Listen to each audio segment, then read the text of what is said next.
Olá, boa noite a todos, sejam bem-vindos ao nosso curso de resolução de exercícios. Estamos tratando dos exercícios de constitucional, exercícios na banca Consulplan e na banca Vunesp. Hoje nós vamos para já a nossa 17ª aula. Nós estamos aqui com os exercícios em mãos, então, Elisa, eu peço aí que você tenha a sua Constituição aberta. Estamos tratando do segundo capítulo do título 4º. O título 4º vai tratar da organização dos poderes. O primeiro capítulo do Poder Legislativo nós já vencemos. Então, falamos aí do Congresso Nacional, atribuições do Congresso Nacional, artigo 48, em que se exige a sanção do Presidente da República, a competência exclusiva do Congresso Nacional, artigo 49, sem sanção do Presidente da República, nos termos do caput do artigo 48, 51, competência privativa da Câmara dos Deputados, 52, competência privativa do Senado. Falamos bastante. Também tratamos do Estatuto dos Congressistas, né, na seção 5ª, ao tratar dos deputados e dos senadores, né? Falamos das reuniões, falamos das comissões, CPIs, e depois nós fizemos aí uma aula só do processo legislativo, né? Já tínhamos tratado bastante aí sobre as emendas constitucionais, quando tratamos do poder constituinte, derivado. E aí falamos sobre as leis, a partir do artigo 61, aquelas que são de iniciativa do Presidente da República, falamos sobre as medidas provisórias, né, quais são aquelas matérias que não podem ser tratadas por medida provisória, falamos onde que se inicia a discussão das leis, né, regra geral, onde se inicia a MP, etc. Falamos da lei delegada e também tratamos bastante aí da fiscalização COFOP, né, as atribuições aí do Tribunal de Contas da União, os ministros, né, quem são aquelas pessoas que satisfazem os requisitos, né, para serem ministros do TCU. E agora vamos adentrar o capítulo 2 do Poder Executivo. Então, essa nossa aula, vamos tentar resolver aí 20 exercícios para nós vencermos essa parte do Poder Executivo. Na seção 1, então, nós estamos no capítulo 2 do Poder Executivo. Nós estamos tratando na seção do presidente e do vice. Na seção 2, nós vamos tratar das atribuições do presidente. Aí na última aula nós falamos sobre o decreto autônomo, né, previsto no inciso 6º, é aquele decreto cujo fundamento de validade é a própria Constituição. Seção 3, que vai tratar da responsabilidade do presidente da República. Responsabilidade do presidente da República. Seção 4, que vai tratar dos ministros de Estado. E seção 5, que vai tratar daqueles conselhos, né? Um é o Conselho da República e o outro é o Conselho de Defesa Nacional. Eu gostaria, antes, de resolver 2 exercícios que são, acho que até deste final de semana. Mas eu vou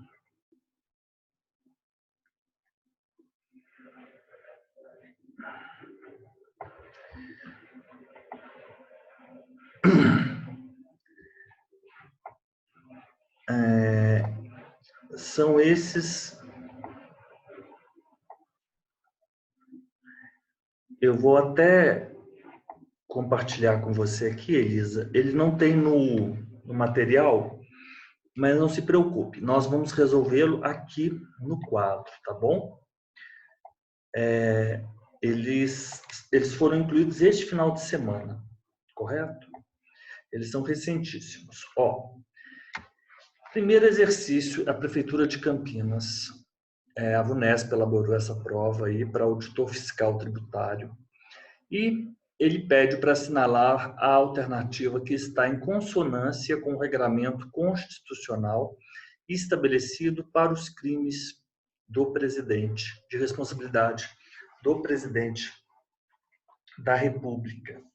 Ó, o presidente ficará suspenso de suas funções nos crimes de responsabilidade após a instauração do processo pela Câmara dos Deputados. Ó, o que diz o artigo 86, Elisa? Vai seguindo aí, por gentileza.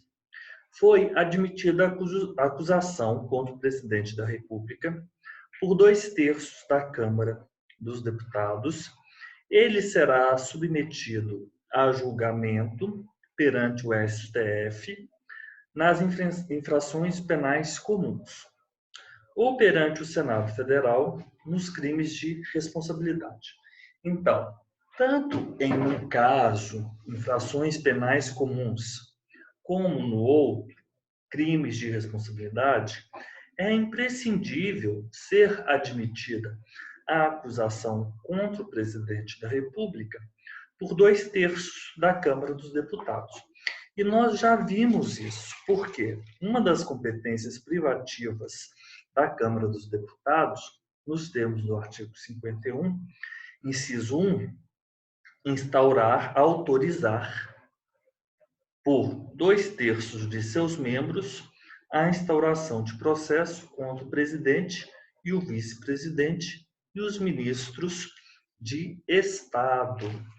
Então, foi admitida porque foi autorizado a instauração de processo e também foi admitida por 2/3 dos membros da Câmara dos Deputados a acusação. Então, foi a instauração e a admissão por 2/3. Os dois quórums são de 2/3.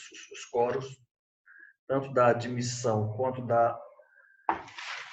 Porque a primeira situação, 51, a autorização da instauração, e a outra é admitir a acusação. Parágrafo 1º. O presidente ficará suspenso de suas funções nas infrações penais comuns, se recebida a denúncia ou queixa-crime pelo STF. Então, ele autoriza e, se for receber, ele ficará suspenso se a queixa-crime ou a denúncia for recebida pelo STF. E nos crimes de responsabilidade, após a instauração do processo pelo Senado Federal. O presidente ficará suspenso de suas funções nos crimes de responsabilidade após a instauração do processo pela Câmara dos Deputados? Isso é falso. Por quê? Nos crimes de responsabilidade, após a instauração do processo pelo Senado Federal. Nos crimes, letra B, nos crimes de responsabilidade, admitida a acusação contra o presidente, será ele submetido a julgamento perante o STF? Não. Ele será julgado pelo Senado Federal nos crimes de responsabilidade. Admitida a acusação, será ele submetido perante o Senado Federal. Artigo 86, caput. Admitida a acusação contra o presidente, por 2/3, será ele submetido a julgamento perante o STF nas infrações penais comuns ou perante o Senado Federal nos crimes de responsabilidade. C. A Constituição Federal estabelece rol taxativo dos crimes de responsabilidade do presidente da República. Isso é falso, porque o artigo 85, ele tratando da responsabilidade do presidente da República, ele diz que são crimes de responsabilidade os atos do presidente da República que atentem contra a Constituição Federal e especialmente contra. E aí nós temos elencados a existência da União, o livre exercício do Poder Legislativo, do Poder Judiciário, do Ministério Público, dos poderes constitucionais das unidades da Federação, o exercício, aqueles atos que atentem contra o exercício dos direitos políticos, individuais e sociais, a segurança interna do país, a probidade na administração, a lei orçamentária, o cumprimento das leis e das decisões judiciais. Esses crimes serão definidos em lei especial, que estabelecerá as normas de processo e julgamento. Então, portanto, Elisa, não é um rol taxativo. Por quê? Porque são atos, aqueles atos que atentem contra. E esses crimes, eles serão estabelecidos, eles serão definidos em lei especial. Então, o rol não é taxativo. Letra D. Os crimes de responsabilidade do presidente da República serão definidos em lei complementar que estabelecerá as normas de processo e julgamento? Falso. Lei especial. Lei especial. São crimes de responsabilidade os atos do presidente da República que atentem contra o livre exercício do Ministério Público. 85. São crimes de responsabilidade os atos do presidente da República que atentem contra a Constituição Federal e especialmente contra a existência da União, o livre exercício do Legislativo, do Judiciário, do Ministério Público, dos poderes constitucionais, das unidades da Federação. Portanto, a letra E é a resposta. E a outra questão, que foi este final de semana, procurador jurídico, uma prova em São Paulo da ESEF, enfim. A Constituição Federal estabelece que, admitida a acusação contra o presidente da República por 3/5 das câmaras dos deputados, isso já está errado. Por quê? Admitida a acusação contra o presidente da República por 2/3 da Câmara dos Deputados, será ele submetido a julgamento perante o STF. Nas infrações penais comuns, ele colocou o Senado, outro equívoco da questão. Ou perante o STF, aí sim está certo. Não, ele trocou, está errado. Essa letra A é totalmente equivocada. O presidente da República, ele ficará suspenso de suas funções nas infrações penais comuns,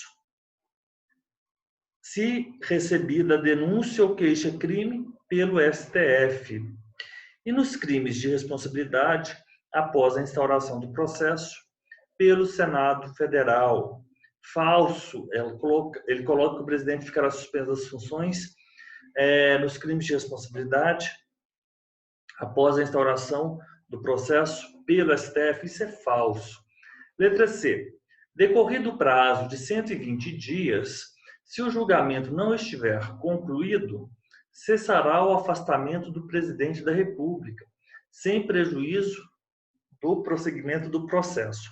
O que diz o parágrafo? Ele diz 120 dias.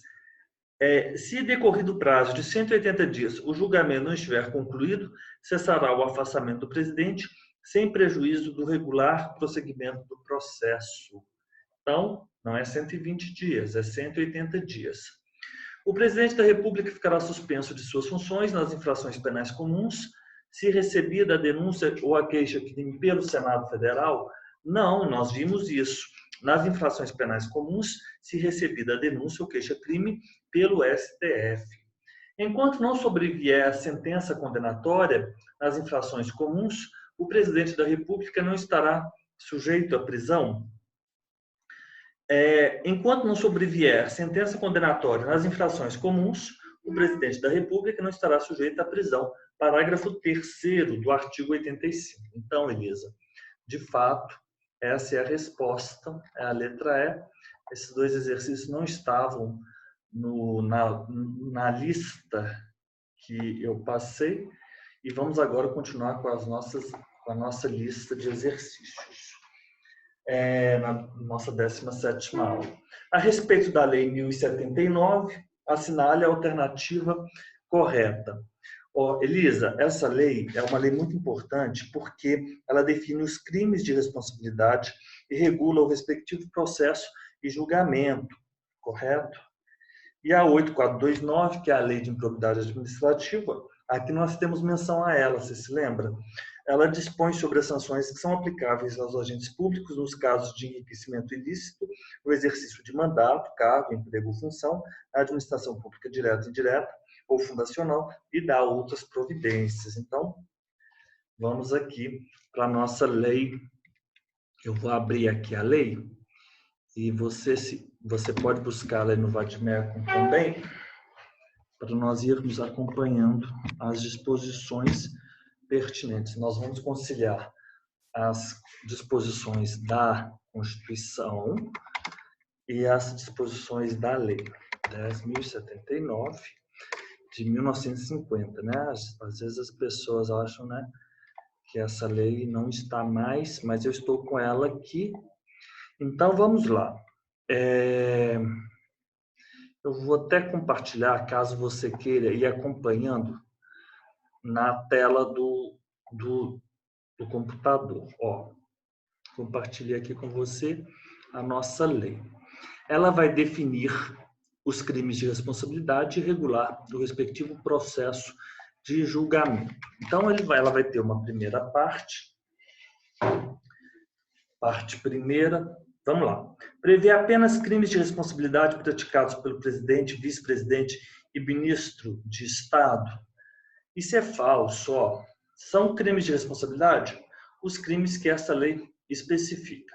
Os crimes definidos nessa lei, ainda quando simplesmente tentados, são passíveis de perda do cargo, com inabilitação até 5 anos, para o exercício de qualquer função pública imposta pelo Senado Federal nos processos contra presidente da República, ministros de Estado, contra os ministros do STF ou contra o Procurador-Geral da República, né? Então, são esses aí as pessoas que se enquadram na lei dos crimes de responsabilidade.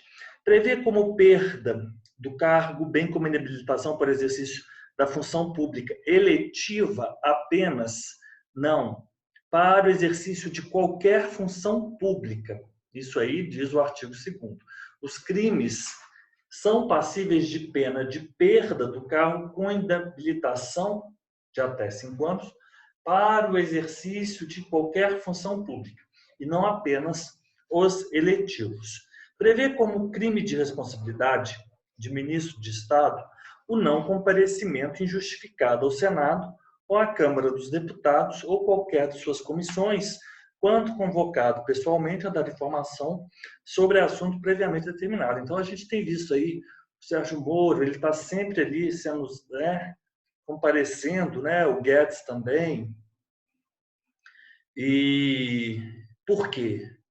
Porque o artigo 13, ele é enfático. Se você for, Elisa, aí no artigo 13, nós vamos... A linha 3, não é? Falta de comparecimento sem justificação. Exato. Perante a Câmara e o Senado, ou qualquer de suas comissões. Exatamente. Quando uma ou outra casa do Congresso os convocar para pessoalmente prestar informações acerca de assuntos previamente determinados. A perda do mandato, em decorrência do julgamento do crime de responsabilidade, obsta a aplicação de sanção penal por crime comum, Elisa, o artigo 3º, ele fala exatamente que não. A imposição da pena referida no artigo anterior não exclui o processo e julgamento do acusado por crime comum na justiça ordinária, nos termos das leis de processo penal. Prevê apenas a modalidade do consumado? Não, os crimes definidos nessa lei, ainda quando simplesmente tentados, são passíveis da pena do cargo, da pena de perda do cargo, com inabilitação para o exercício de qualquer função pública, né?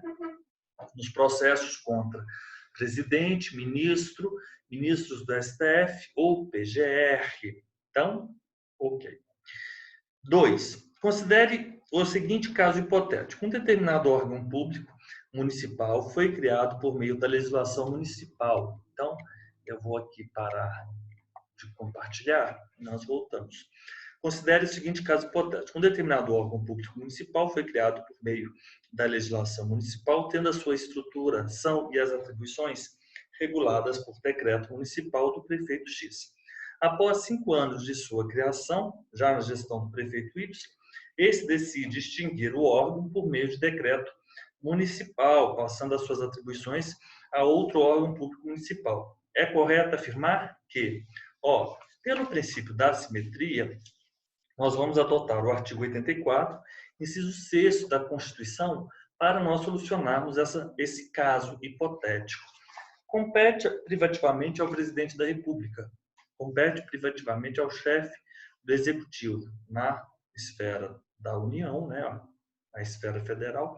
Então, nós temos, pelo mesmo princípio, compete ao chefe do Executivo Municipal dispor, mediante decreto, sobre organização e funcionamento da administração federal, quando não implicar, desde que, aumento de despesa, nem criação e extinção de órgão público. Por quê? Criação e extinção de órgão público sempre será por lei. Extinção de funções ou cargos públicos, quando vagos. Então, ele vai organizar, dispor sobre a organização, sobre o funcionamento da administração federal. Mas não pode implicar aumento de despesa, nem criação e nem a extinção de órgãos públicos. Ótimo. A Constituição, então, esse prefeito ele não poderia extinguir o órgão público, né? Ele pode organizar, dispor sobre a organização, sobre o funcionamento da administração municipal, mas isso não pode aumentar despesa e não pode acarretar a criação nem a extinção de órgão público. Mas ele também pode extinguir funções ou cargos públicos que estão vagos. Ótimo. Artigo 84, 6º-A, que é o fundamento. A Constituição determina que tanto a criação como a extinção de órgãos públicos dependem de lei. Correto. Entretanto, a sua organização e funcionamento, quando não implicar aumento de despesa, poderão ser reguladas por decreto. Este é o decreto autônomo, né? O STF simulou que somente a criação de órgãos públicos depende da criação. Entretanto, a sua extinção, estruturação e definição poderão ser reguladas por decreto. Bem, isso aqui acho que não, porque a extinção também é por lei. Então, não poderia, não. A extinção de funções ou cargos públicos. A letra C, a Constituição Federal determina que a criação e extinção de órgãos públicos, assim como a sua estruturação e as atribuições, dependerão de lei. A criação e extinção, sim, mas a organização e funcionamento pode ser por decreto. É um pouco paradoxal isso, mas é verdade.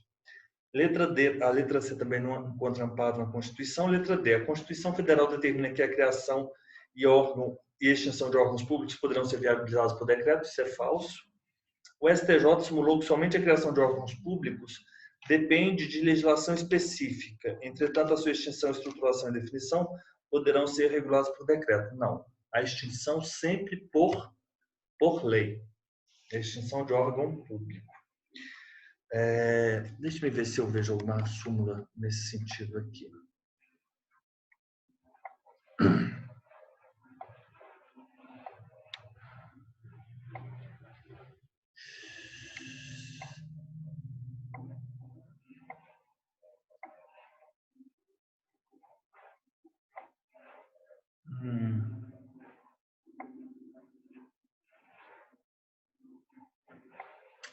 A estruturação, organização pode ser por decreto autônomo. Não faz sentido. Não é isso mesmo. Então, não há súmula nesse sentido, não. Adiante. Em relação ao Poder Executivo, e conforme disciplinado na Constituição Federal, assinale a alternativa correta. Elisa. Professor, eu só não estou achando que exercício que é esse. Bem, não é aquele exercício, não. Aquele exercício, esse aqui é o exercício da nossa última aula, na sexta-feira, você lembra? Que nós havíamos começado? Então, sim. Os exercícios que vamos tratar da intervenção é depois do intervalo. São estes. Obrigada. É porque temos 2 blocos de exercícios, né? Estamos tratando do Poder Executivo e depois vamos falar sobre a intervenção, tá bom? Estamos juntos? Então, o 1, falamos sobre a Lei 1079. O 2, falamos sobre o decreto autônomo, né? E estruturação. Você vai pensar que estruturação, Elisa, é sinônimo de organização e funcionamento. Até aí, tudo bem, tá? Vamos adiante. 3. Em relação ao Poder Executivo e conforme disciplinado na Constituição Federal, assinale a alternativa correta. Assinale a alternativa correta. O presidente e o vice da República não poderão, sem licença do Congresso Nacional, ausentar-se do país por período superior a 15 dias, sob pena de perda do cargo. Verdade, Elisa. Isso é verdade. 3, letra A. 3 é letra A. E onde temos isso? É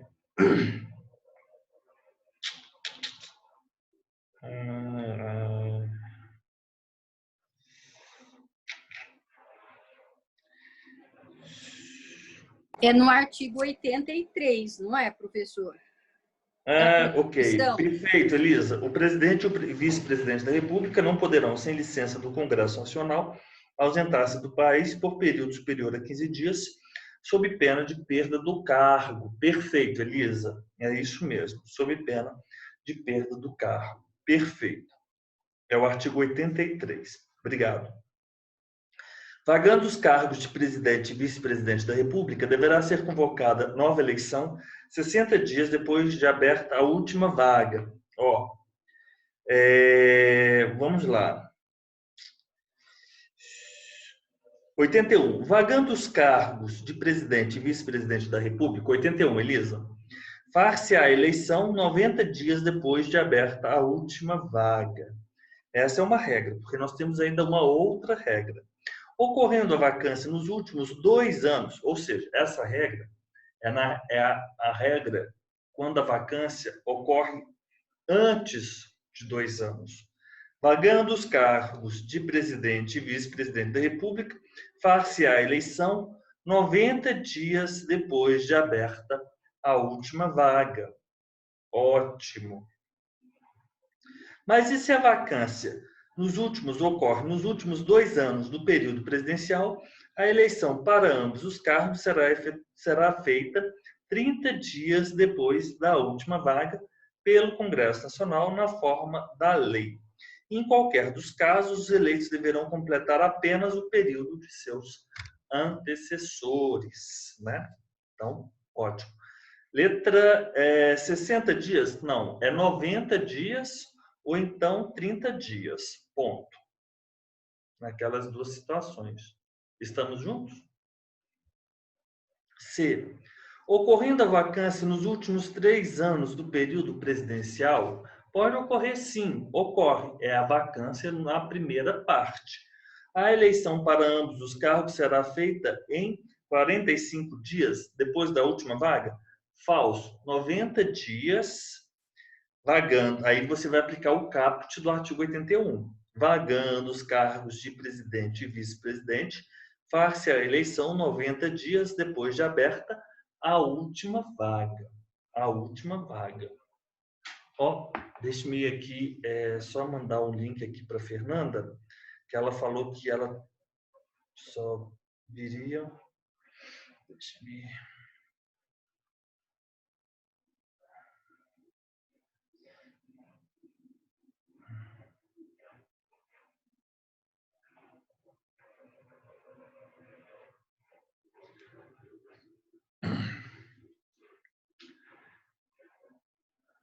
...90 dias depois de aberta a última vaga. Artigo 81, letra D.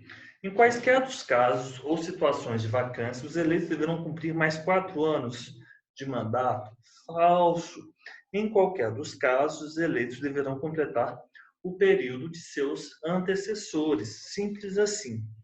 Se decorrido 20 dias da data fixada para a posse, o presidente ou o vice-presidente não tiver assumido o cargo, este será declarado vago, devendo ocupar o cargo o presidente do STF. Artigo 78, Elisa.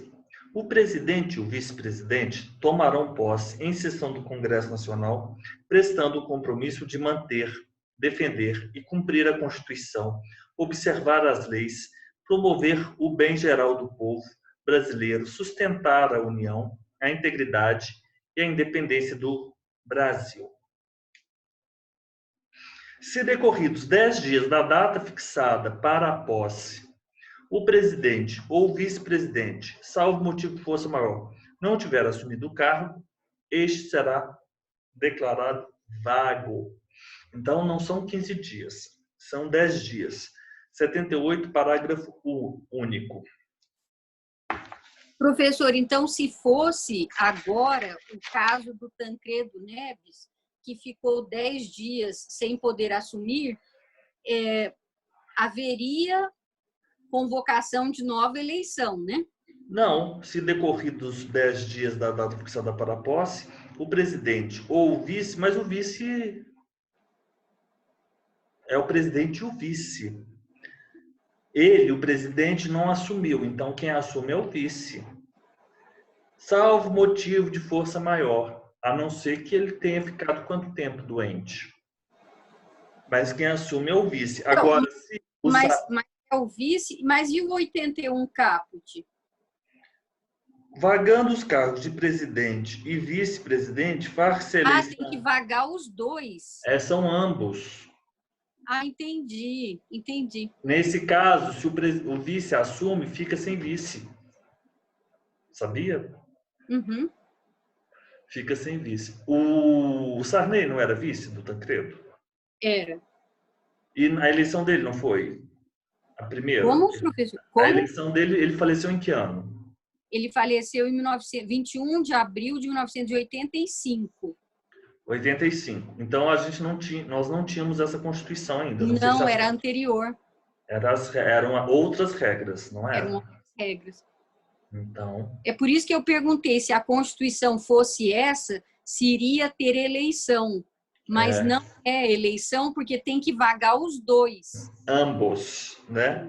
No 81 são ambos. No 78 é só um e outro? Não. O presidente, o 78, o presidente e o vice-presidente, eles tomarão posse em sessão conjunta do Congresso Nacional.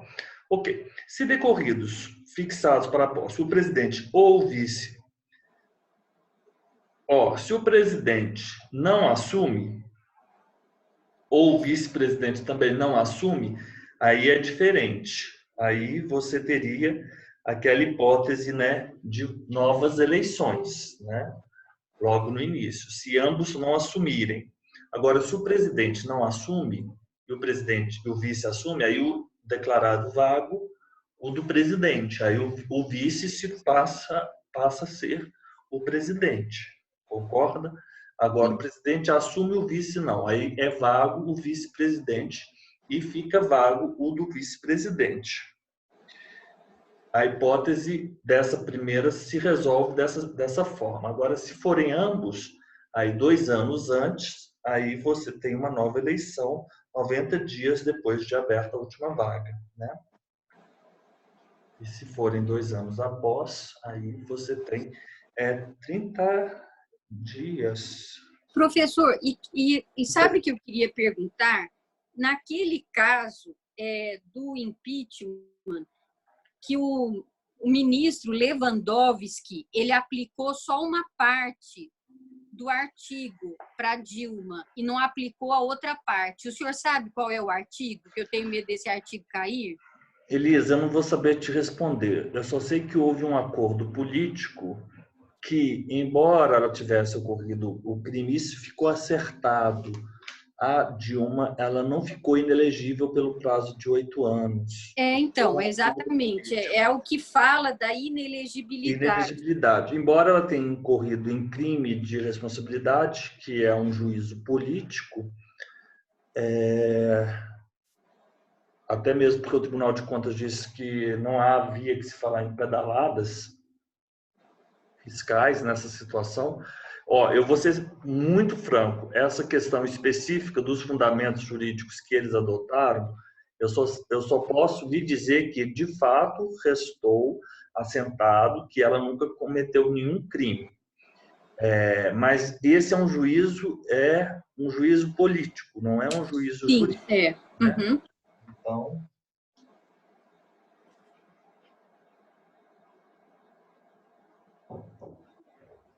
vamos adiante. Vamos aqui a respeito da lei. Eu vou fazer mais um, mas depois eu não vou responder mais esses da 1079, porque não é bem o objeto do nosso conteúdo, tá? Mas eu só vou fazer mais um aqui. Essa lei cai muito, né, para as provas de procurador. A respeito da lei 1079, marque a alternativa correta.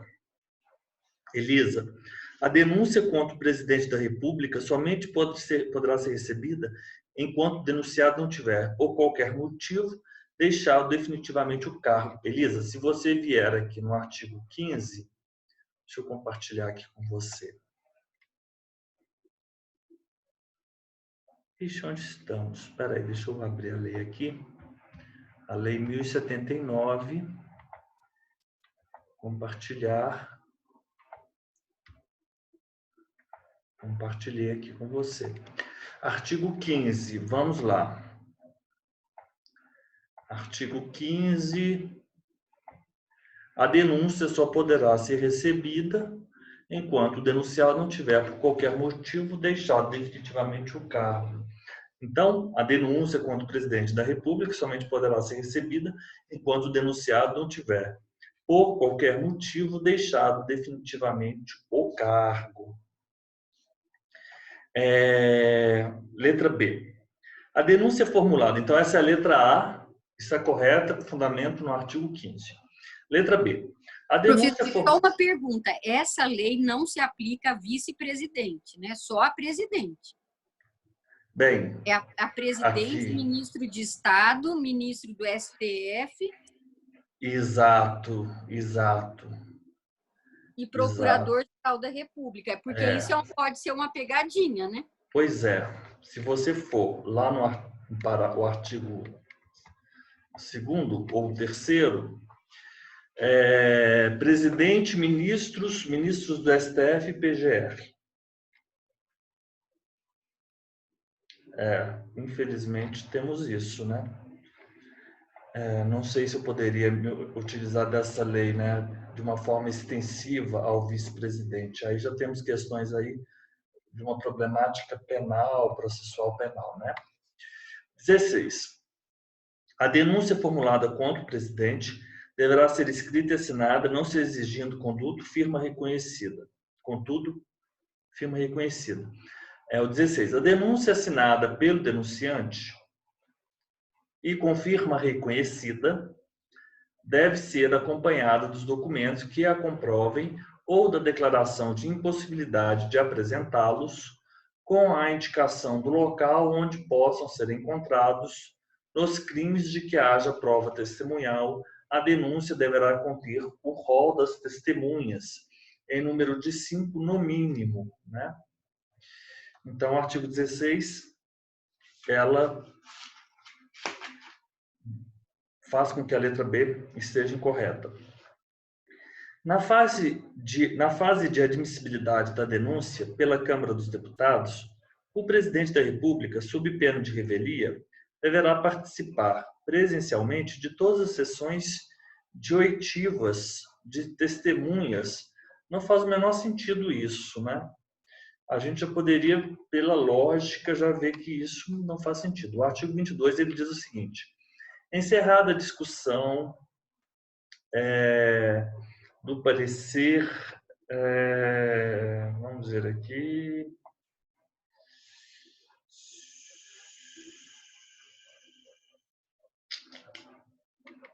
deixa eu ver o artigo 80.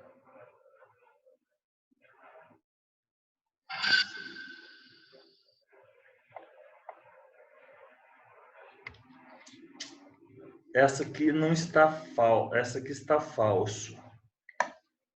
Mas eu não sei o fundamento dela. Não seria capaz. 22 alguma coisa. Eu marquei aqui. Eu acho que eu me equivoquei. Encerrada a discussão do parecer submetido mesmo à votação nominal, será a denúncia com os documentos que a instruam, arquivada se não for considerado objeto de deliberação. No caso contrário, será remetida por cópia autêntica ao denunciado, que terá o prazo de 20 dias para contestá-la e indicar os meios de prova com que pretende demonstrar a verdade do alegado. Fim desse prazo e com ou sem contestação, a comissão especial determinará as diligências requeridas ou que julgar conveniente, realizará as sessões necessárias para a tomada do depoimento das testemunhas de ambas partes, podendo ouvir o denunciante e o denunciado, que poderá assistir pessoalmente ou por seu procurador a todas as audiências e diligências.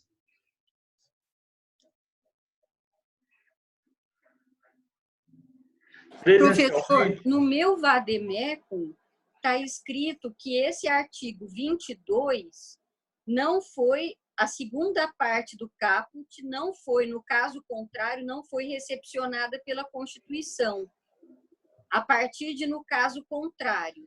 Ah, tá. Depois, o parágrafo 1º também não teria sido, nem o 2º, nem o 3º, nem o 4º. Aí, no artigo 23, também não foi recepcionado o parágrafo 1º, nem o parágrafo 4º, nem o 5º. Ok, entendi. No seu vademecum está escrito? Provavelmente sim. O seu não é Saraiva? Sim. Então, sim. Eu estou seguindo aqui pelo Planalto, mas aqui no Planalto... É que eu acho que o Planalto não colocou, né? Ele não traz essas remissões. Mas, então, o 22 não é nada, não se aproveita nada. Só a primeira parte, né? Só aquela primeira parte. O 23, o caput vale, e o 2 e 3, os 2 e 3, o 2, o 3 e o 6 também. Então vamos pular essa letra C, que aí ficou... Enfim, vamos lá para a letra D e letra E. Sim. 80 e 82. De qualquer forma, não quero me ater muito a essa 80. Nos casos de responsabilidade do presidente e dos ministros, será condenada a perda do cargo se a maioria absoluta dos senadores presentes votarem pela procedência. Não, nos crimes de responsabilidade do presidente e dos ministros, a Câmara dos Deputados é tribunal de pronúncia e o Senado Federal tribunal de julgamento. Professor, desculpe interrompê-lo, mas também nesse, da DPF 378, declarou não recepcionada a primeira parte deste caput. Eu acho que esse exercício deve ter sido comprometido. É o 80, que não a primeira parte? A primeira parte do 80. Em caso de crime de responsabilidade de ministro de Estado, eu acho que a gente tem que ficar aqui na Constituição.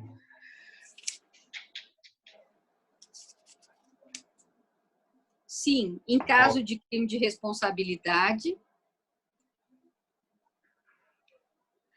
Aqui, dos ministros de Estado, ele fala da responsabilidade. Compete, os ministros de Estado serão escolhidos dentre brasileiros maiores de 21 anos e no exercício dos direitos políticos. Compete ao ministro de Estado, além de outras atribuições estabelecidas nessa Constituição e na lei, exercer a orientação, apresentar, enfim. Enfim, Elisa, esse aqui, ele será condenado à perda de cargo se a maioria absoluta dos senadores...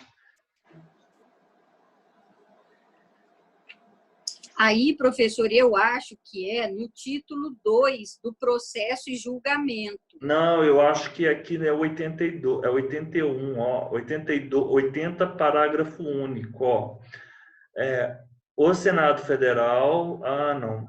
Na apuração dos crimes de responsabilidade, funciona, só preferirá a sentença por 2/3 de seus membros. O parágrafo único, ele foi recepcionado, Elisa? Sim, foi. Uhum. Então, em caso de crime de responsabilidade de ministro de Estado, você tem que pensar o seguinte, que o Senado Federal, na apuração e julgamento dos crimes de responsabilidade, funciona sob a presidência do presidente do STF e só preferirá a sentença condenatória pelo voto de 2/3 dos seus membros. Ok. Não poderá exceder a 6 meses, aí o artigo 82. Não poderá exceder a 120 dias contados da data da declaração da procedência da acusação, o prazo para o julgamento dos crimes de responsabilidade nela definidos. Nada a ver essa questão muito fora de inoportuna, né? A 82 não poderá exceder, mas a 82 também foi recepcionado. Ó. Não poderá exceder de 120 dias contados da data da declaração da procedência, da acusação. Elisa, de quando foi essa? Foi a DPF? O que foi? Um ADPF número 378, de 17 de dezembro de 2015. Nem é tão recente assim. Enfim, vamos pular a questão 5 e vamos fazer a questão 6. De acordo com a Constituição Federal, compete privativamente ao presidente da República, sem qualquer possibilidade de delegação. Vamos lá. A letra C, decretar e executar a intervenção federal. Por quê? O que pode...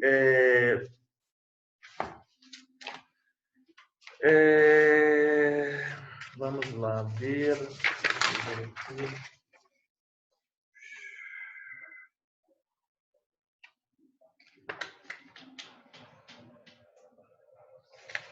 Não. Conceder indulto e comutar penas. Artigo 84. O artigo 84, nós temos as competências privativas do presidente da República. E o parágrafo único, ele autoriza, vai seguindo aí, por gentileza. Ele autoriza o presidente da República a delegar as atribuições mencionadas nos incisos 6º, dispor, mediante decreto sobre organização e funcionamento, que é estruturação, da administração federal, quando não implicar aumento de despesas, nem criação ou extinção de órgãos públicos, extinção de funções ou cargos públicos, quando vagos. Então, 6º, dispor mediante decreto sobre. Então, o presidente da República pode delegar as atribuições mencionadas no inciso 6º, pode. No 12, conceder indulto e comutar penas, com audiência, se necessário, dos órgãos instituídos em lei. Então, aquela hipótese do decreto autônomo, a concessão de indulto e a comutação, será que eu posso falar essa palavra? Comutação de penas com audiência, se necessário, dos órgãos instituídos em lei. E X25, primeira parte, prover os cargos públicos, não extinguir os cargos públicos. A primeira parte é simplesmente prover os cargos públicos aos ministros de Estado, ao PGR ou ao AGU, que observarão os limites traçados nas respectivas delegações. Então, vamos lá. Conceder indulto e comutar pena. É possível ser delegado? Porque o 12 é possível ser delegado. Fixar os subsídios dos ministros de Estado. O que temos aqui no artigo 49? Nós temos 49, 8º. É competência exclusiva do Congresso Nacional, não é competência do presidente. Olha que maldade. Fixar subsídios do presidente, dos vices e dos ministros de Estado é competência exclusiva do Congresso Nacional. Então, não se aplica. Decretar e executar a intervenção federal. Está aqui no artigo 84 e não está no parágrafo único. Esse exercício é difícil. 84. 10º, decretar e executar a intervenção federal. E não está no parágrafo único. Ótimo. Exatamente. Prover cargos públicos federais. Olha só, esse exercício é muito bom, esse exercício é excelente. Exatamente. Porque a primeira parte do 25, prover cargos públicos federais, o extinguir não. Autorizar referendo e convocar plebiscito. Este não é atribuição do presidente, também é do Congresso Nacional. 49.15. Autorizar referendo e convocar plebiscito. Muito inteligente, muito difícil o exercício. Né? Não é difícil? Muito difícil. Mas ótimo, tiramos de letra. Mais uma da Lei 10.079, que eu não quero tratar agora. Aí tem umas súmulas do STF também que não tem relação com o nosso estudo, a 9 também. Vamos fazer a questão 10. A questão 10 aqui é a nossa última questão, antes de nós encerrarmos esse bloco. Na hipótese de uma comissão da Câmara dos Deputados convocar ministro de Estado para prestar pessoalmente informações sobre assunto previamente determinado, mas o convocado não comparecer e não justificar a sua ausência, a Constituição estabelece o quê? Elisa, nós temos aqui no artigo 50, parágrafos 1º e 2º, das comissões, né? A Câmara dos Deputados e o Senado Federal, ou qualquer de suas comissões, poderão convocar ministros de Estado ou quaisquer titulares de órgãos diretamente subordinados à Presidência da República, para prestarem pessoalmente informações sobre assunto previamente determinado, importando em crime de responsabilidade a ausência sem justificação adequada. A Constituição estabelece que a sua omissão importa em crime de responsabilidade. E o parágrafo 1º e o parágrafo 2º são outras situações. Os ministros de Estado poderão comparecer ao Senado Federal, à Câmara dos Deputados ou qualquer de suas comissões, por sua iniciativa e mediante entendimento com a mesa respectiva, para expor assunto de relevância de seu ministério. As mesas da Câmara dos Deputados e do Senado Federal poderão encaminhar pedidos escritos de informação a ministros de Estado ou a qualquer das pessoas referidas no caput desse artigo. Importando em crime de responsabilidade, a recusa. As mesas da Câmara dos Deputados e do Senado poderão encaminhar pedidos escritos de informações a ministros de Estado ou a qualquer dessas pessoas, né? Aqueles subordinados, titulares de órgãos diretamente subordinados à Presidência da República. Importando em crime de responsabilidade a recusa ou não atendimento no prazo de 30 dias, bem como a prestação de informações falsas. Ok. Então, esse 10 é o artigo 50, parágrafo 1º. Sua omissão importa em crime de responsabilidade.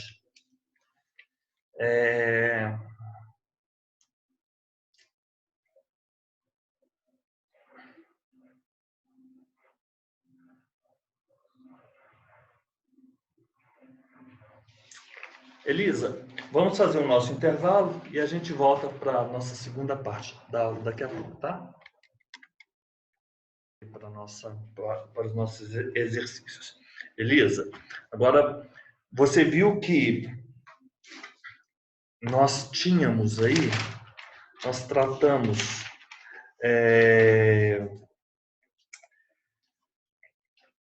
do Poder Executivo, Elisa. Vamos voltar aqui, vamos fazer uma leitura aqui dessas disposições. Então, deixe-me marcar o nosso tempo aqui.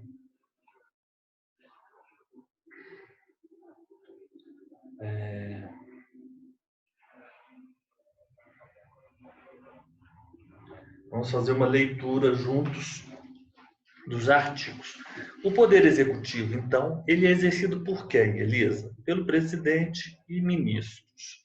A eleição do presidente e do vice realizar-se-á no primeiro domingo de outubro, nós já sabemos disso, em primeiro turno, e no último domingo de outubro, em segundo turno, se houver, caso haja segundo turno, né? Do ano anterior, ao término do mandato presidencial. Nós já vimos isso. A eleição do presidente da República importa a do vice com ele registrado, tudo bem. Será considerado eleito presidente o candidato que, registrado por partido político, obtiver a maioria absoluta dos votos, não computados os votos em branco e os votos nulos, né? Se nenhum candidato alcançar a maioria absoluta na primeira votação, então você retira, não computa os votos brancos, os votos nulos, e você vai ver quem tem a maioria absoluta, 50% mais um. Se nenhum daqueles alcança a maioria absoluta na primeira votação, far-se-á nova eleição em até 20 dias após a proclamação do resultado, que é esse último domingo de outubro, né? Concorrendo os dois candidatos mais votados e considerando-se eleito aquele que obtiver a maioria dos votos válidos. Pronto.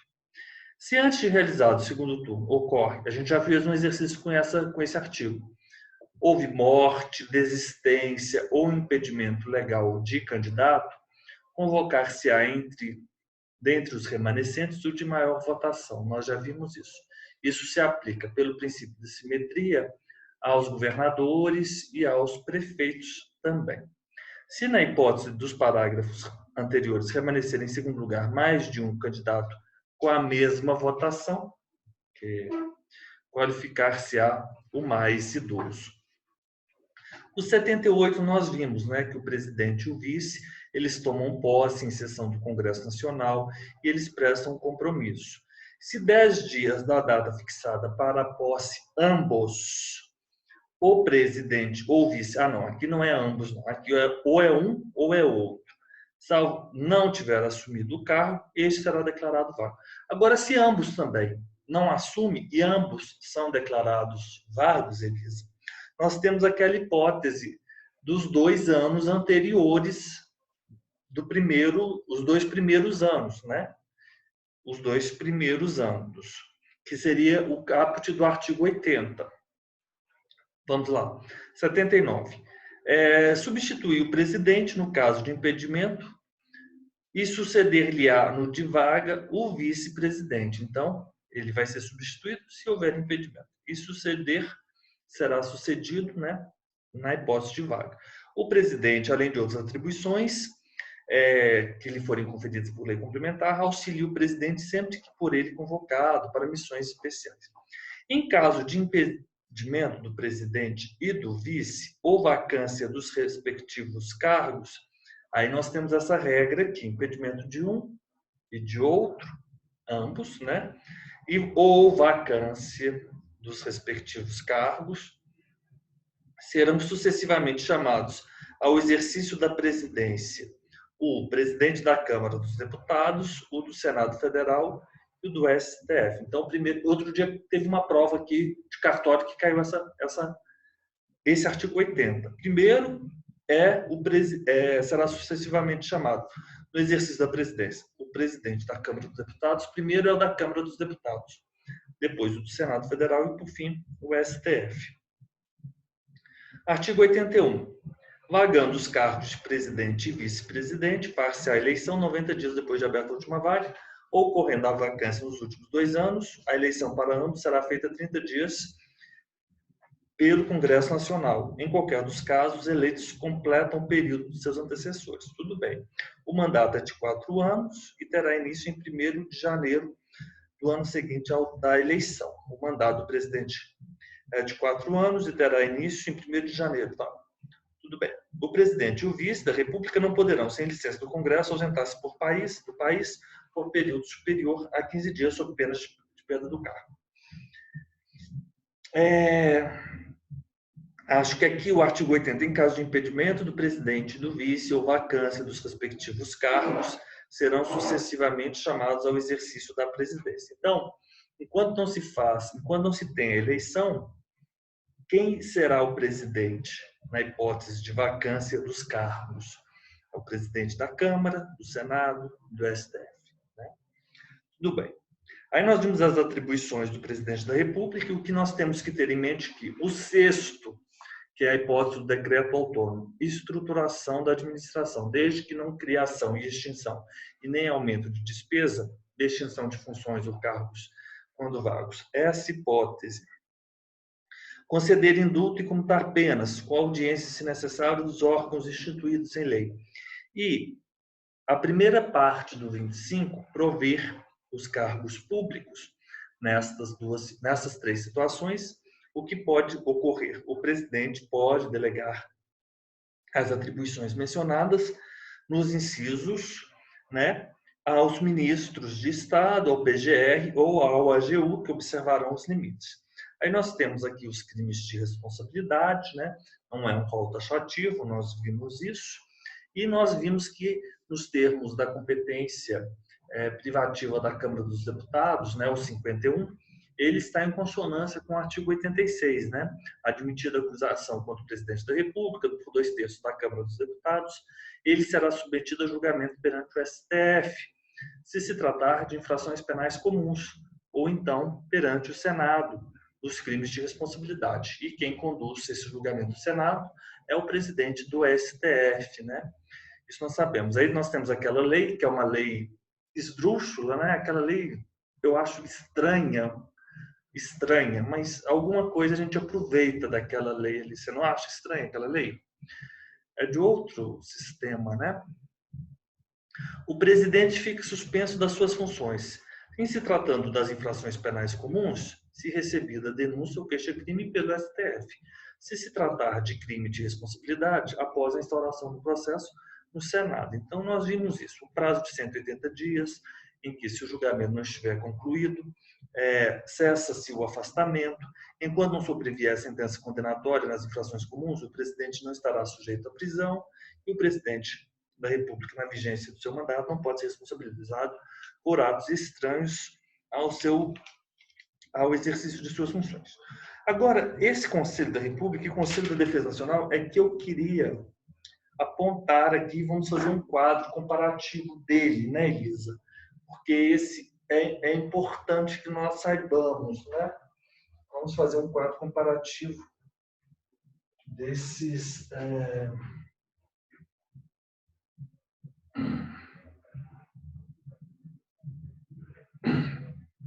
desses dois conselhos.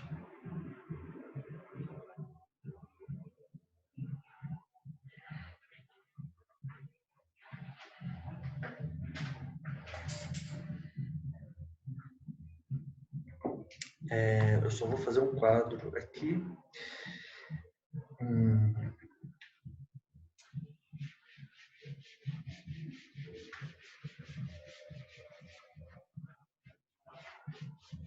Uma dessas provas aqui de Minas, eles perguntaram a estrutura desses conselhos. O Conselho da República sempre é perguntado, né, Elisa? Eu acho que é como, professor, estado de sítio, estado de defesa, sempre perguntam, né? E intervenção também federal e estadual, né? Sempre perguntam.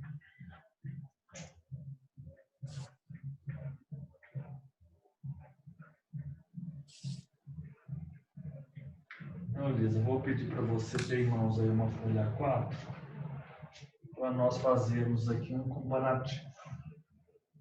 Vamos começando aqui pelo Conselho da República. O Conselho da República. O Conselho da República, ele vai ter o órgão de consulta do presidente. Órgão, consulta do presidente da República. Ótimo. O Conselho da República é órgão superior de consulta e dele participam. Nós vamos ter 7. 1, 2, 3, 4, 5, 6, 7. Vamos lá. 1. O vice.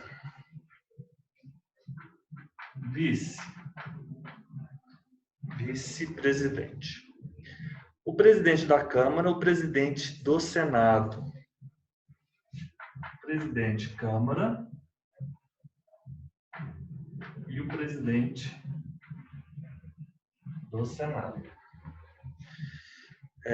Os líderes da maioria e da minoria na Câmara.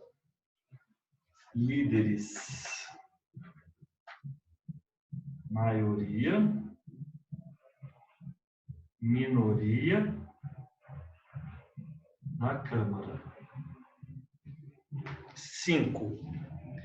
Os líderes, também, da mesma forma, líderes, a mesma coisa. Maioria,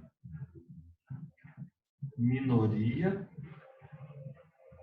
do Senado. Câmara, Senado. 6. O ministro da Justiça. Ministro Justiça. E o 7. 6 cidadãos brasileiros natos com mais de 35 anos de idade, sendo 2 nomeados pelo PR, 2 eleitos pelo Senado. Eu vou colocar aqui 2 cidadãos PR, 2 eleitos pelo Senado, 2 câmaras, Câmara, na verdade. Então, eles são brasileiros natos, mais de 35 anos, eles são natos, eles têm mais de 35 anos,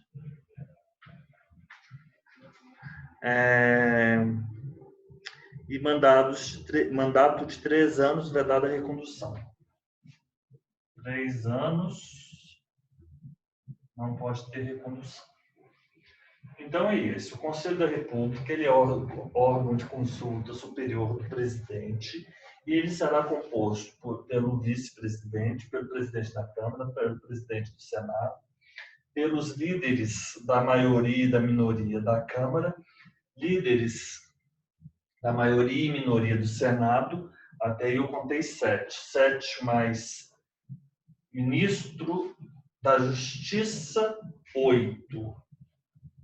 8 mais 6, 14. Então, são 14 membros. É isso mesmo, Elisa? Sim, são 14. Conselho da República. Ótimo. Compete ao Conselho da República pronunciar-se sobre intervenção federal, estado de defesa, estado de sítio, as questões relevantes para a estabilidade das instituições democráticas. Então, vamos colocar aqui o artigo 90. A respeito de que se manifesta o Conselho da República. Intervenção federal,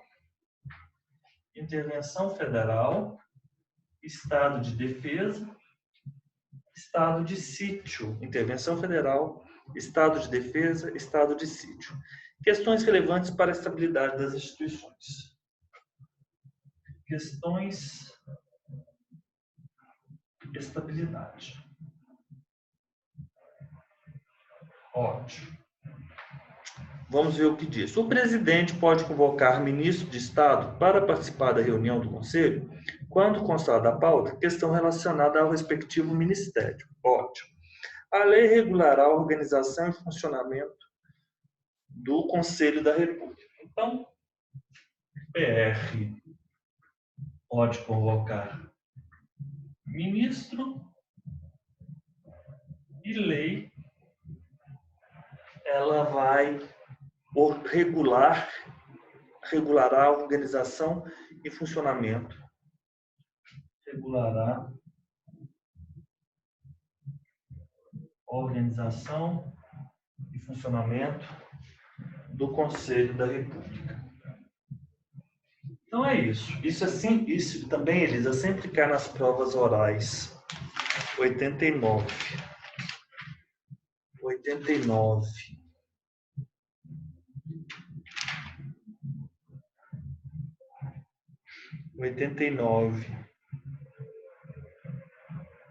Que é a Lei 8.041 de 1990, Elisa. Esse aqui é o artigo 89. Então é isso. Conselho da República, temos essas pessoas. presidente da Câmara, presidente do Senado, líderes da minoria e maioria, ministro da Justiça. 2 indicados pelo PR, 2 pelo Senado, 2 pela Câmara, que atendam a estes requisitos. E vai se pronunciar no intervenção federal, estado de defesa, estado de sítio e questões que comprometeriam a estabilidade. O presidente pode convocar ministros, se tratar de matéria atinente ao ministério deste ministro, e a lei vai regulará a organização e o funcionamento do Conselho da República. Agora, o Conselho de Defesa Nacional, ele é tratado no artigo 91. O Conselho da Defesa Nacional é órgão de consulta do PR nos assuntos relacionados com soberania nacional,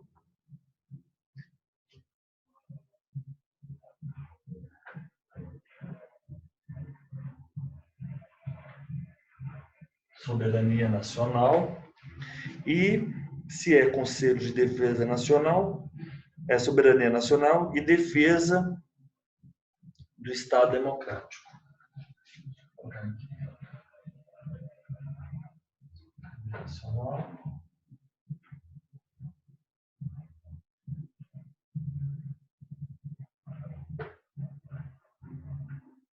Defesa, Estado Democrático. Então, 2, 3, 4, 5, 6, 7. Quantas pessoas nós temos aqui? Nós temos 8.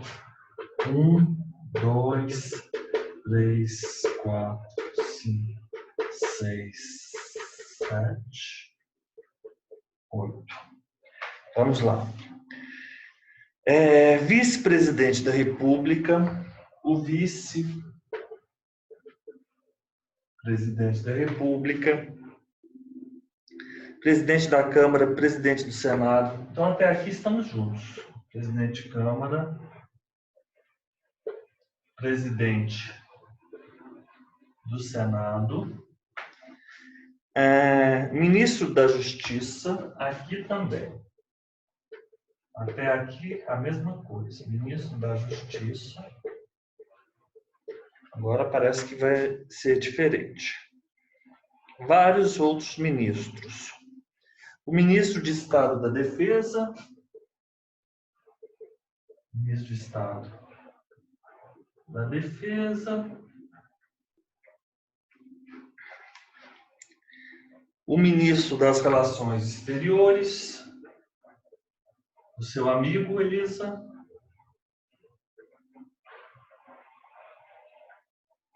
Professor, ele não deve nem lembrar que eu existo. Ministro do Planejamento, lógico que ele lembra. Ministro do Planejamento.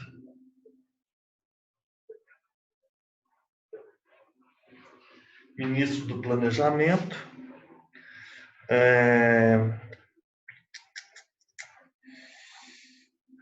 Ministro de Estado da Defesa, ministro das Relações Exteriores, ministro do Planejamento e os comandantes. Comandantes: Marinha, Exército, Aeronáutica. Então, esses 4 primeiros aqui, eles são os mesmos, né? Nós temos o vice, presidente da Câmara, presidente do Senado e o ministro da Justiça. Enquanto no Conselho da República nós temos os líderes da maioria e da minoria, e mais esses 6 cidadãos indicados, aqui o Conselho da Defesa, como estamos a tratar de soberania nacional e defesa do Estado Democrático, nós vamos ter, além desses que são comuns, o ministro de Estado da Defesa, das Relações Exteriores, do Planejamento, e os comandantes da Marinha, do Exército, da Aeronáutica. E nós temos aqui as atribuições do Conselho de Defesa Nacional. O parágrafo 1º, ele vai trazer as atribuições do Conselho de Defesa Nacional. Exatamente. Quais seriam elas? Opinar nas hipóteses de declaração de guerra e na celebração da paz, opinar sobre a decretação do estado de defesa, do estado de sítio e da intervenção também. Eles vão opinar sobre essa situação, Elisa. Propor os critérios e condições de utilização de áreas indispensáveis à segurança do território nacional, estudar, propor e acompanhar o desenvolvimento de iniciativas necessárias a garantir a independência nacional e defesa do Estado democrático, e a lei regulará a organização e funcionamento do Conselho. A mesma coisa, o parágrafo 2º, lei regulará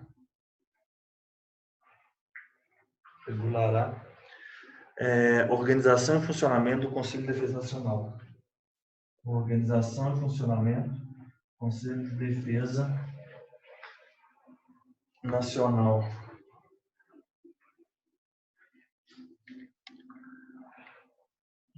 Então, Elisa, você vai pensar, Conselho de Defesa Nacional é o órgão de consulta do presidente da República naqueles assuntos de soberania nacional e defesa do Estado democrático. E deles participam. Nós temos 4 que são comuns, e como é soberania nacional, você vai acrescentar o ministro de Estado da Defesa, o ministro das Relações Exteriores, o do Planejamento e os comandantes da Marinha, do Exército e da Aeronáutica. As atribuições estão previstas no parágrafo 1º, opinar nas hipóteses, opinar sobre declaração. No artigo 90, o Conselho da República ele se pronuncia sobre intervenção federal, estado de defesa e estado de sítio. O 91, parágrafo 1º, inciso 2, na verdade, o Conselho de Defesa Nacional ele opina. Então, ele se pronuncia. É mais ou menos a mesma coisa, não é? Não vejo diferença. Se pronunciar e opinar. É a mesma coisa, na minha compreensão. E ainda, Conselho de Defesa Nacional propõe os critérios e condições de utilização de áreas indispensáveis à segurança do território e opinar sobre seu efetivo uso, especialmente na faixa de fronteira e nas relacionadas com a preservação e exploração dos recursos naturais, estudar, propor e acompanhar o desenvolvimento de iniciativas necessárias a garantir a independência nacional e a defesa do Estado democrático. E, por fim, a lei regulará a organização e funcionamento do Conselho de Defesa Nacional. O Poder Executivo ele é bem simples, ele não é difícil. Então, eu vou tirar aqui uma foto, Elisa. E nós vamos agora passar aí para aqueles outros temas pertinentes à defesa das instituições democráticas, etc. Vamos lá. Então, você já está com o segundo bloco de exercícios.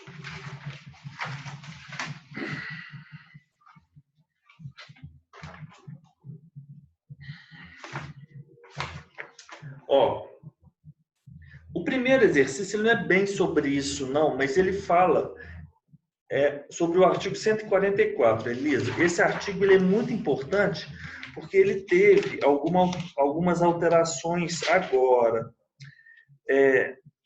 No título 5, Elisa, ele vai tratar... na verdade, ele trata da defesa do Estado e das instituições democráticas. Por quê? Mas não é bem Estado de defesa, Estado de sítio e intervenção federal. Ele vai tratar em outro capítulo. Capítulo 1, capítulo 2, capítulo 3 da segurança pública. Esse artigo é um artigo... Eu vou ter que seguir aqui pela Constituição, porque o meu periódico já deve estar desatualizado, porque nós tivemos alterações aqui recentíssimo. Vamos lá para o artigo 144, Elisa. 2019, nós tivemos aqui alterações. Eu vou compartilhar aqui com você para nós irmos juntos.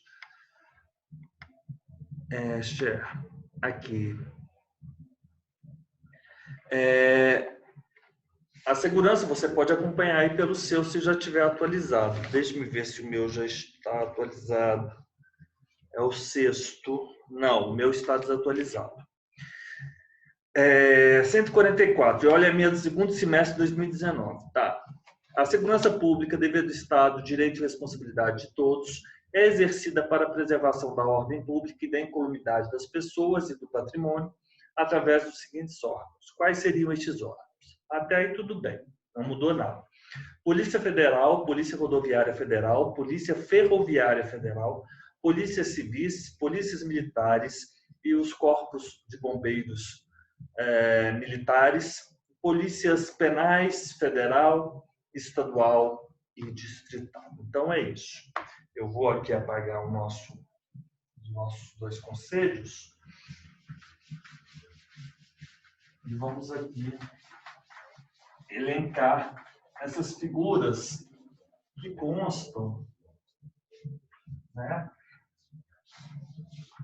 no artigo 144, que é nós temos aqui no artigo 144, a segurança pública. Da segurança pública, ele vai tratar, né, no capítulo 3. Antes de nós irmos, é porque nós temos o seguinte, nós temos do título 5, deixa eu só fazer esse quadro aqui. O título 5, nós vamos tratar da defesa do Estado, da defesa do Estado e das instituições democráticas,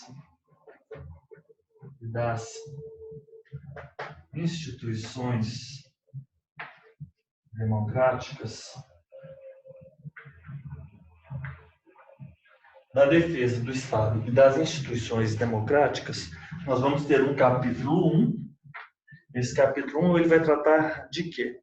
Do estado de defesa e do estado de sítio. Do estado de defesa e do estado de sítio. E aí nós vamos ver aqui, do estado de defesa e do estado de sítio, nós temos a seção 1, que vai tratar do estado de defesa, a seção 2 do estado de sítio, e nós vamos ter, por incrível que possa parecer, disposições gerais após um e após o outro. Não é estranho isso? Seção 1, seção 2 e seção 3, estado de sítio, estado de defesa, disposições gerais. No capítulo 1. As disposições gerais vieram após os dois institutos. O capítulo 2, ele vai tratar das Forças Armadas. Das Forças Armadas. O capítulo 2 das Forças Armadas. O capítulo 3, ele vai tratar da segurança pública. É aqui que nós vamos ter segurança pública. A segurança pública. O artigo 144, que é imprescindível aí por essas alterações. Pronto. Nós temos esses 3 capítulos, Elisa, no título 5º, né? Da defesa do Estado e das instituições democráticas. Agora, vamos seguindo aqui o 144. O 144 nós vamos ter, inciso 1, a Polícia Federal, Polícia APF, 2, Polícia Rodoviária Federal, Polícia Rodoviária Federal, 3, a Polícia Ferroviária Federal, a Ferroviária Federal, 4, as Polícias Civis, 5, as Polícias Militares e o Corpo de Bombeiros Militares, os Corpos de Bombeiros Militares, e a grande novidade é o 6º, as polícias penais federais, estadual e distrital. Não temos municipal, né? A Polícia Federal, instituída por lei como órgão permanente, organizado e mantido pela União, e estruturado em carreira, tem algumas funções. Quais seriam elas? Apurar infrações penais contra a ordem política e social ou em prejuízo de bens, serviços e interesses da União ou de suas entidades autárquicas, empresas públicas, assim como outras infrações cuja prática tenha repercussão interestadual ou internacional e exija repressão uniforme. Prevenir e reprimir o tráfico ilícito de entorpecentes e drogas afins, o contrabando e o descaminho, sem prejuízo da ação fazendária e de outros órgãos públicos nas respectivas áreas. Exercer as funções de polícia marítima, aeroportuária e de fronteira, exercer com exclusividade as funções de polícia judiciária da União. A Polícia Rodoviária, até aí tudo bem, não teve nada de novo. A Polícia Rodoviária Federal será órgão permanente, organizado e mantido pela União, estruturado em carreira, destina-se ao patrulhamento ostensivo das rodovias federais. A Ferroviária Federal, idem, também órgão mantido pela União, estruturado em carreira, patrulhamento ostensivo das ferrovias federais. As polícias civis, dirigidas pelos delegados de polícia, incumbem, ressalvada a competência da União, as funções de polícia judiciária e a ação de infrações penais, exceto as militares. As polícias militares, cabe à polícia ostensiva e a preservação da ordem pública, aos corpos de bombeiros militares, além das atribuições em lei, a execução de atividade de defesa civil. Agora, o parágrafo 5º, a novidade, né? As polícias penais vinculadas ao órgão administrador do sistema penal da unidade federativa a que pertencem, cabe a segurança dos estabelecimentos penais. Correto? É isso que é a novidade. Está muito baixinho? Está pequenininha a letra? Está dando para ler? Então é isso. É isso que nós temos que ter em mente. Parágrafo 6º, as polícias militares e os corpos de bombeiros militares, forças auxiliares e reserva do Exército, subordinam-se juntamente com as polícias civis e as polícias penais, estaduais e distrital, aos governadores dos estados, do DF e dos territórios. A lei disciplinará a organização e funcionamento dos órgãos responsáveis pela segurança pública. Os municípios poderão constituir guardas municipais destinadas à proteção de seus bens, instalações, conforme expuser a lei, a remuneração dos servidores policiais integrantes dos órgãos relacionados neste artigo será fixada na forma do parágrafo 4º do artigo 39. A segurança viária exercida para a preservação da ordem pública e da incolumidade das pessoas e do patrimônio e do seu patrimônio nas vias públicas compreende a educação, engenharia e fiscalização de trânsito, além de outras atividades previstas em lei, que assegurem ao cidadão o direito à mobilidade urbana eficiente e compete, no âmbito dos estados, do DF e dos municípios, aos respectivos órgãos ou entidades executivos e seus agentes de trânsito estruturados em carreira na forma da lei.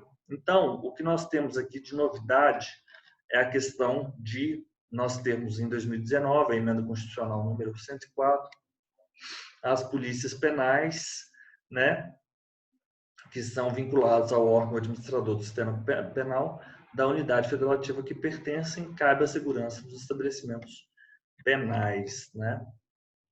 Então, aqui são as novas regras. Nós já temos um exercício assim. A Polícia Rodoviária Federal, com relação à segurança pública, prevista na Constituição Federal, assinale a alternativa correta. A Polícia Rodoviária Federal é um órgão permanente organizado e mantido pela União. É isso. Estruturado em carreira. A Polícia Federal, parágrafo 1º do artigo 144. A Polícia Federal, instituída por lei como órgão permanente, organizado e mantido pela União, estruturado em carreira, destina-se infrações penais contra a ordem política e social, ou então em prejuízo, né, de bens, serviços e interesses da União e e suas entidades autárquicas, empresas públicas, e assim como outras infrações cuja prática tenha repercussão interestadual ou internacional e exija repressão uniforme, segundo se dispuser em lei. Ainda, tráfico ilícito de entorpecentes e drogas afins, o contrabando e o descaminho, sem prejuízo da ação fazendária e de outros órgãos públicos nas respectivas áreas de competência, exercer as funções de polícia marítima, exercer com exclusividade as funções de polícia judiciária da União. As polícias civis, dirigidas por delegados de polícia de carreira, possuem a incumbência da polícia ostensiva? Não. Isso está errado. E a preservação da ordem pública, a lei das funções de polícia judiciária e apuração de infrações penais, exceto as militares, as polícias civis, dirigidas por delegados de polícia de carreira, incumbem, ressalvada a competência da União, as funções de polícia judiciária e apuração de infrações penais, exceto as militares. A polícia ostensiva são as polícias militares, no parágrafo 5º, Elisa. As polícias civis, elas não têm a função de polícia ostensiva.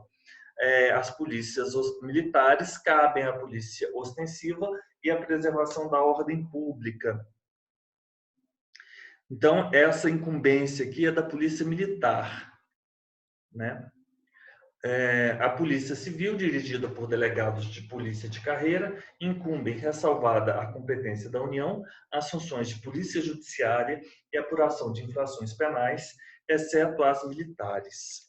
As polícias militares cabem à polícia ostensiva e à preservação da ordem pública, aos corpos de bombeiros militares, além das atribuições definidas em lei, incumbe a execução da atividade de defesa civil, né? Os corpos de bombeiros militares.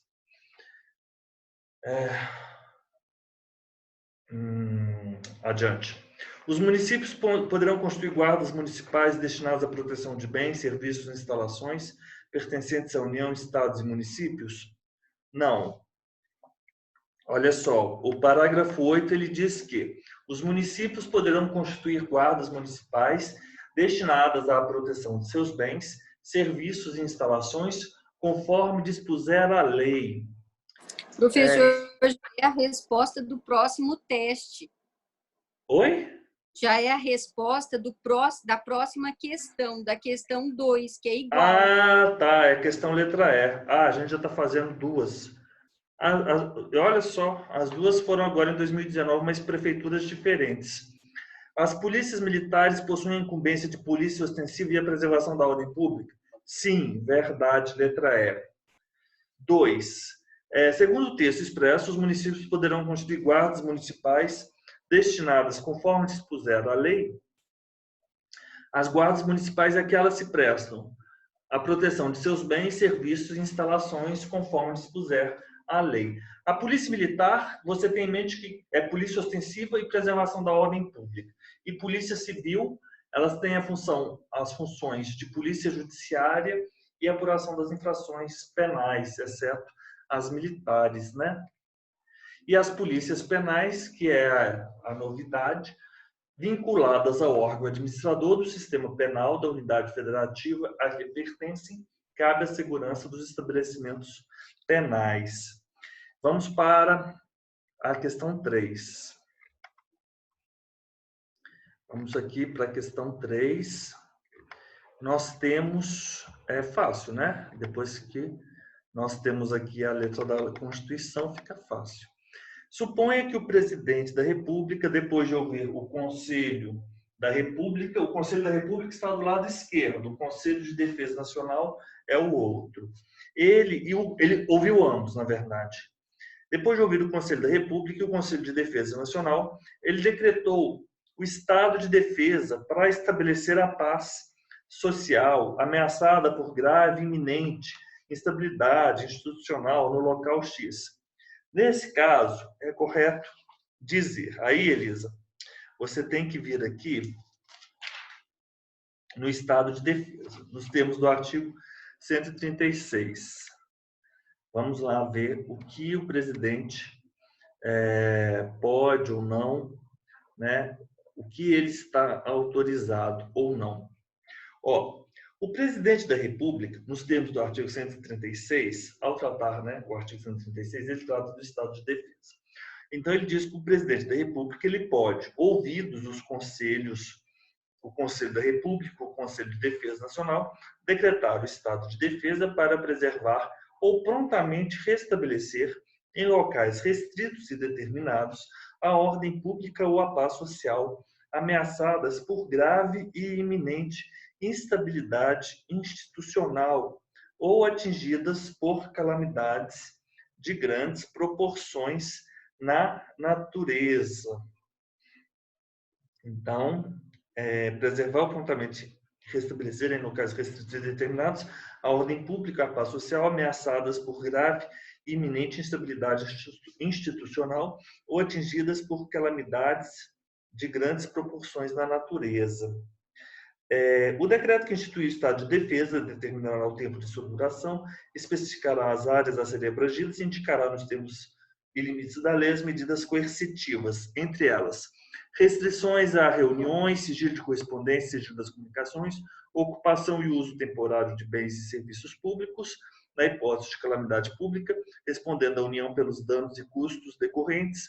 O tempo de duração do estado de defesa não será superior a 30 dias, podendo ser prorrogado uma vez por igual período, se persistirem as razões que justificaram a sua decretação. E na vigência do estado de defesa, a prisão por crime contra o Estado, determinado pelo executor da medida, será por este comunicada imediatamente ao juiz competente, que a relaxará, se não for legal, facultado ao preso requerer exame de corpo de delito, a autoridade policial, a comunicação, etc. Vamos lá. O estado de defesa poderá ser instituído pelo prazo máximo de 45 dias? Falso. O estado de defesa, o tempo de duração do estado de defesa não será superior a 30 dias, podendo ser prorrogado uma vez por igual período, se persistirem as razões que justificaram a sua decretação. Falso, a letra A. O decreto poderá restringir tanto o sigilo de comunicações telegráficas como telefônicas. Letra B, correto? Elisa, estamos juntos? Estamos juntos? Estamos, professor. Agora é o 136, parágrafo 1º, inciso 1º, a linha C. Exato.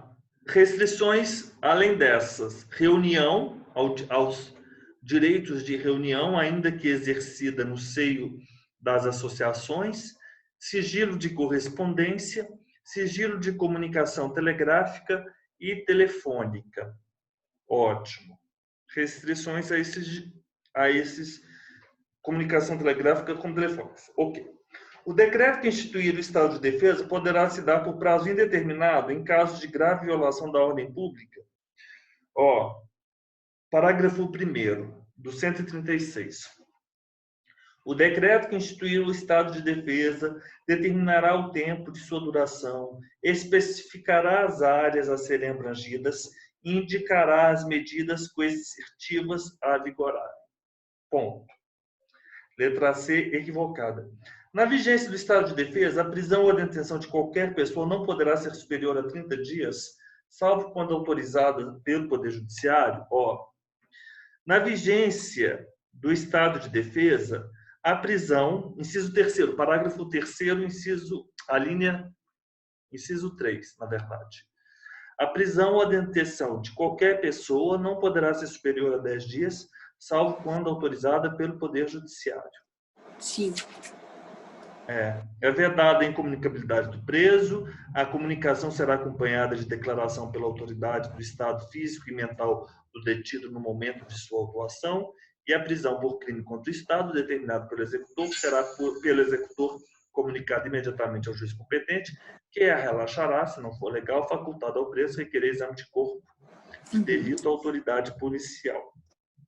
Vamos adiante. A vigência não poderá ser superior a 10 dias. Falso. O direito de reunião poderá ser restringido, excetuando-se naquelas exercidas no seio das associações. Restrições aos direitos de reunião, ainda que exercida no seio das associações, Elisa. Então, nenhuma dessas. Só vamos continuar aqui os outros parágrafos para nós passarmos aqui pelo estado de defesa. Parágrafo 4º. Foi decretado estado de defesa ou a prorrogação, o presidente, dentro de 24 horas, submeterá o ato com a respectiva justificação ao Congresso Nacional, que decidirá por maioria absoluta. Se o Congresso Nacional estiver em recesso, será convocado extraordinariamente no prazo de 5 dias. O Congresso Nacional apreciará o decreto dentro de 10 dias de seu recebimento, devendo continuar funcionando enquanto vigorar o estado de defesa. Rejeitado o decreto, cessa imediatamente o estado de defesa. Ordem pública, paz social ameaçadas por grave e iminente instabilidade institucional ou atingidas por calamidade. Estado de defesa. Professor. Oi. Então, já é a resposta à pergunta, a questão de número 5. Vamos lá.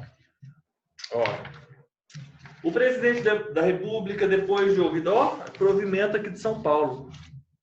Aí de São Paulo, né? O presidente da República pode, ouvidos o Conselho da República e o Conselho de Defesa Nacional, decretar estado de defesa nas seguintes hipóteses. Para restabelecer em locais restritos e determinados a ordem pública ou a paz social, ameaçados por grave e iminente instabilidade institucional ou atingidos por calamidade de grandes proporções na natureza, fácil, artigo 136b. Depois que a gente viu, né? O caput. Comoção grave de repercussão nacional ou ocorrência de fatos que comprovem a ineficácia de medida tomada durante o estado de defesa, estado de sítio, letra A. Declaração de estado de guerra ou resposta à agressão armada estrangeira, estado de sítio. Para restabelecer a ordem pública ou a paz social? Não. Tem isso? Não. Para restabelecer a ordem pública e a paz social, ameaçadas por grave, iminente instabilidade institucional e no caso de ocorrência de fatos que comprovem... Não. Nada disso. Misturou aqui. Não faz sentido isso. 5. Não faz sentido. Vamos voltar lá para a segurança pública, Elisa. Tá. Provas. Nos termos da Constituição Federal, as polícias civis dirigidas por delegados de polícia incumbem. Então, vamos voltar lá na Constituição. Então, eu vou voltar aqui na Constituição. A Polícia Rodoviária Federal, ela é o patrulhamento ostensivo das rodovias federais. A Polícia Ferroviária Federal, patrulhamento ostensivo das ferrovias federais. As polícias civis, ao parágrafo 4º, dirigidas por delegados de polícia de carreira, incumbem as funções de polícia judiciária e a apuração das infrações penais. Ressalvadas as competências da União, aqui é a letra A. É a letra A. Civis, né? As polícias civis, ressalvada a competência da União, as funções de polícia judiciária e a apuração das infrações penais, exceto as militares. A 5 nós já resolvemos. A 6, com base sobre a segurança pública, outra é porque a VUNESP ela faz muita prova para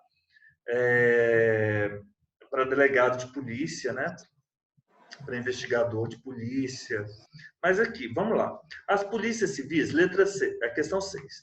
Dirigidas por delegados de polícia de carreira, incumbem, ressalvada a competência da União, as funções de polícia judiciária e a apuração de infrações penais, inclusive as militares. Falso, letra A é falso.